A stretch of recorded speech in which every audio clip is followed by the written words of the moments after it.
Now an Emeritus Newsbrief, I'm Lynn Huston. The General Accountability Office, in a report just released, says the Internal Revenue Service data security is putting taxpayers' personal data at risk. More on that story in just a moment. But first, President-elect Obama has once again increased the number of jobs he wants to create. Obama says, in view of recent accelerated job losses, his goal to create or save 3 to 4 million jobs is now necessary. That's double his original proposal last year. The next plan will likely save or create 3 to 4 million jobs. 90% of these jobs will be created in the private sector. The remaining 10% are mainly public sector jobs we save, like the teachers, police officers, firefighters, and others who provide vital services in our communities.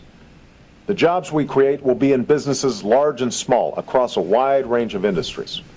And they'll be the kind of jobs that don't just put people to work in the short term, but position our economy to lead the world in the long term.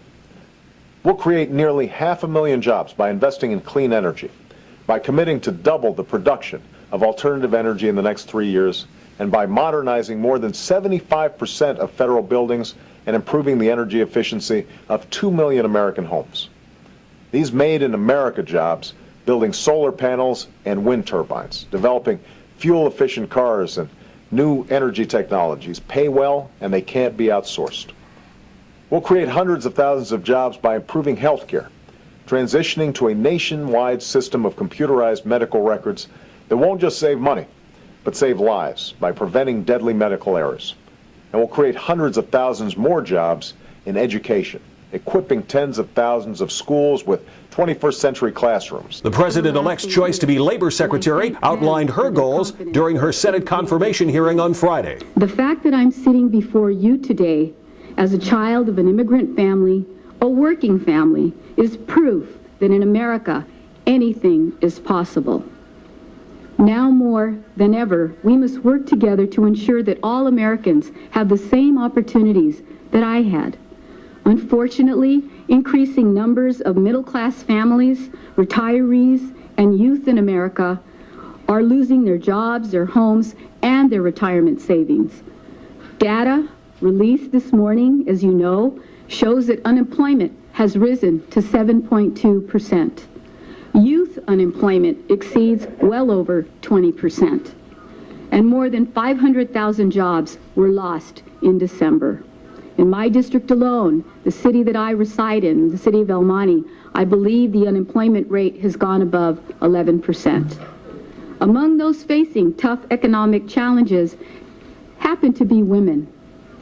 According to the U.S. Census Bureau, women continue to make only 77 cents for every $1 earned by a man. And minority women have even more cause to be concerned.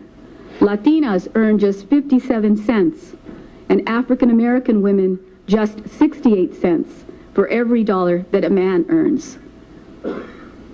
Our returning servicemen and women are also facing tough challenges in these hard economic times.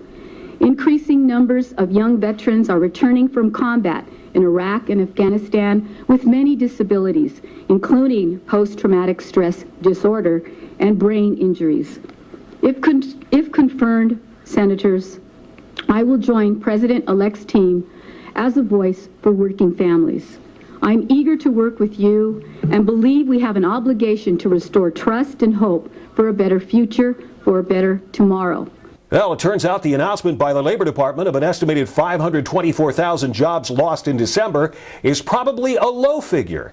The department complains employer and department computers are having a hard time keeping up with the volume of job cuts. That's why the announcement included a massive correction on September, October, and November job losses.